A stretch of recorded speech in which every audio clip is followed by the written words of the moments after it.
दोस्तों नमस्कार, वीएनपी न्यूज में एक बार फिर से आप सभी का स्वागत है। दोस्तों जब आरक्षण के साथ छेड़छाड़ होती है, इसी तरीके से एक बार फिर से आरक्षण के साथ छेड़छाड़ हुई। आरक्षण में क्रीमिलियर लाने का जो फैसला लिया उससे जनता खिलाफ है। उससे आज भारत बंद बुलाया गया था और वाकई में आज भारत बंद रहा।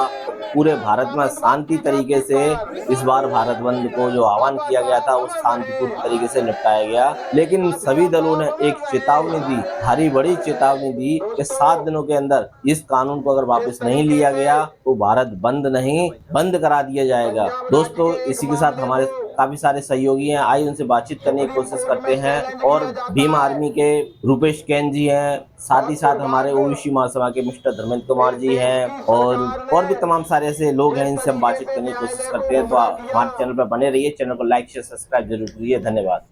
इस देश के तमाम दलितों को, पिछड़ों को, आदिवासियों को गुमराह करने का काम किया, उनके साथ छल करने का काम किया। अगर केंद्र की सरकार चाहती तो एक अच्छा निर्णय माननीय सुप्रीम कोर्ट से आ सकता था। ये आप और हम सब जानते हैं कि किस तरीके से केंद्र की सरकार ने हमारे जातिगत आंकड़ों को छुपाने का काम किया। हमने ये मांग की थी कि देश के अंदर जातिगत जनगणना होनी चाहिए। हमने ये मांग की थी कि देश के अंदर मंडल कमीशन की सिफारिशें लागू होना चाहिए।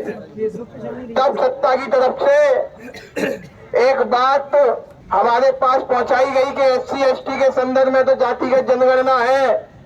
फिर हमने जब कहा कि दलितों के और आदिवासियों के संदर्भ में जब जातिगत जनगणना उपलब्ध है, तो बिहार में जब जातिगत जनगणना हुई, बिहार की सरकार ने जब जातिगत जनगणना कराने का काम किया तो उनने दलितों के, आदिवासियों के, पिछड़ों के, अगड़ों के, ब्राह्मणों के, ठाकुरों के, बनियों के, सबके आंकड़े, जातिगत आंकड़े जनता के सामने रखे, देश के सामने रखे।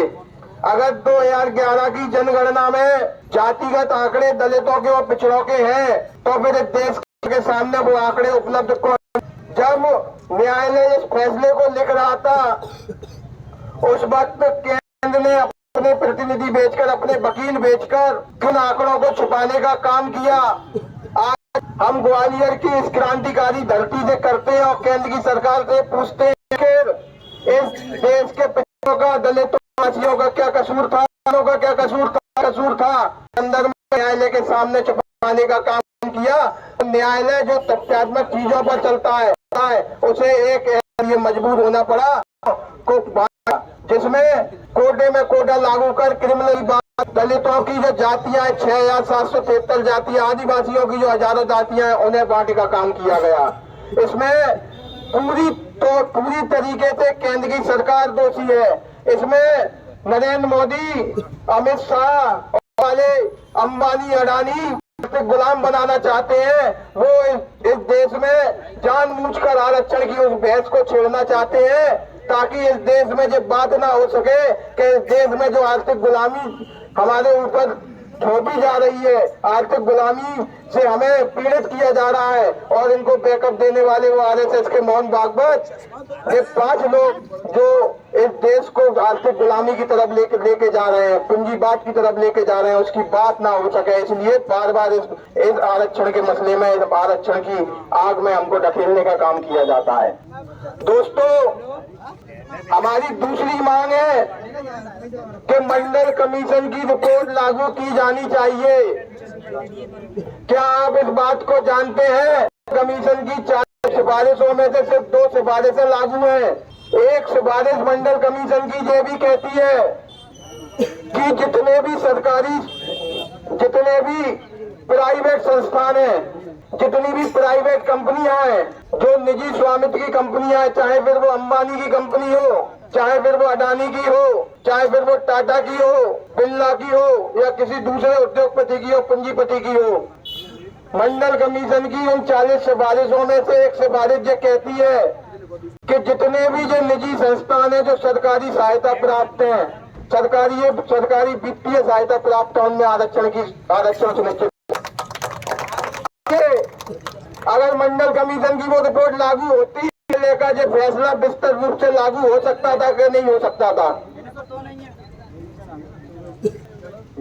के अंदर मन्नत लागू नहीं होगी, क्योंकि सरकारी नौकरियों में जो एक हुआ करता था वो सुकड़कर जैसे निजी संस्थानों को हावी किया जा रहा है, वो सुकड़कर कम हो गया है। 0.50 से लेकर 0.75 तक रह गया है। अगर संस्थानों पे भी आरक्षण हुआ, इससे ज्यादा फायदा हमें है या इस फैसले से हमें ज्यादा फायदा है? तो इस आंदोलन से केंद्र की सरकार से ये हमारी दूसरी मांग है कि जातिगत जनगणना और जातिगत जनगणना के जो आंकड़े हैं SC ST के साथ साथ उन्हें जनता के सामने लाने के साथ साथ लागू, ताकि दलितों का, पिछड़ों का उद्धार हो सके।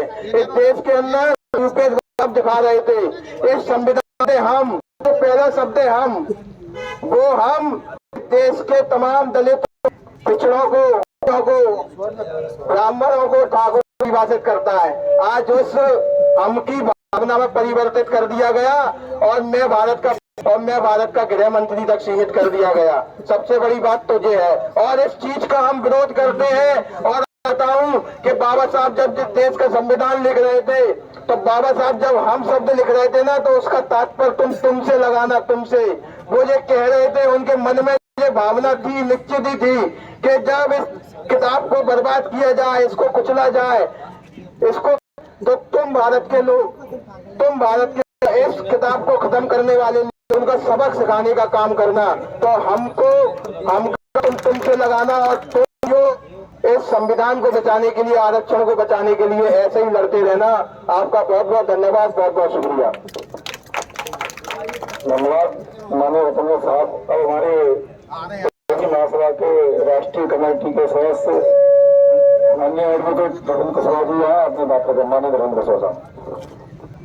जय जय जय जय जय भीम, जय जय भीम। बाबा महात्मा फुले अमर रहे, साहू जी महाराज अमर रहे।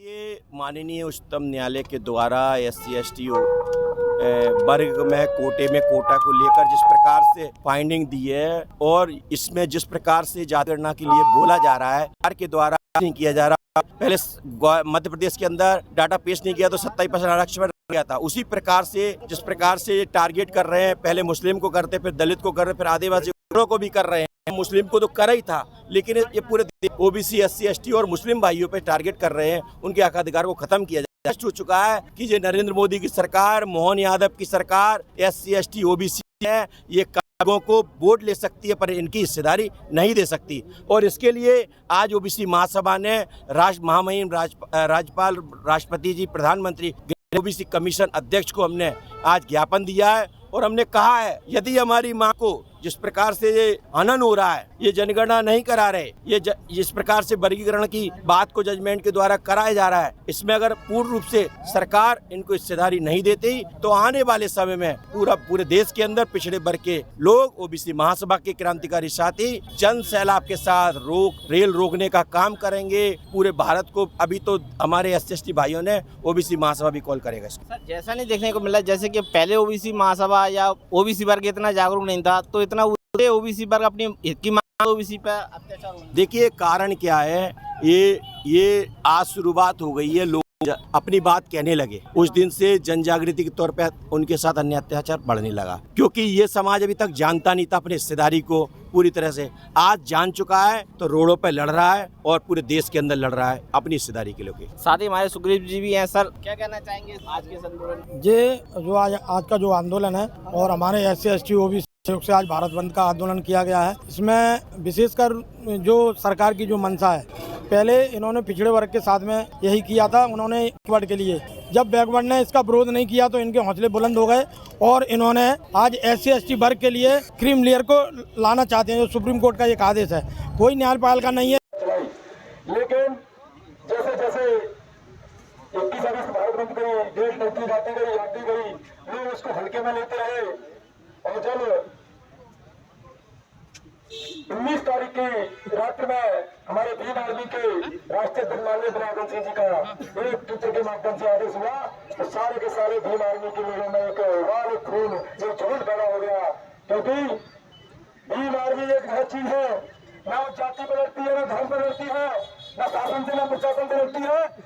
लड़ती है तो अपने हक अधिकार के लिए लड़ती है, और लड़ती है तो ऐसी लड़ती है कि अगर जान भी चली जाए तो वो कोई गम नहीं है। और हमारे साथ में हमारे ओबीसी महासभा के राष्ट्रीय सदस्य माननीय आदरणीय धीरेन्द्र कुशवाहा जी हमारे बीच में आ चुके हैं, और भी हमारे लक्ष्मी जी था उनका भी स्वागत करना है। हम सभी लोग आज से नहीं, जब से बीमारी लगी है तब से के द्वारा ओबीसी महासभा भी हमारे साथ कंधे से कंधे मिलाकर खड़ी है, और ओबीसी महासभा के साथ में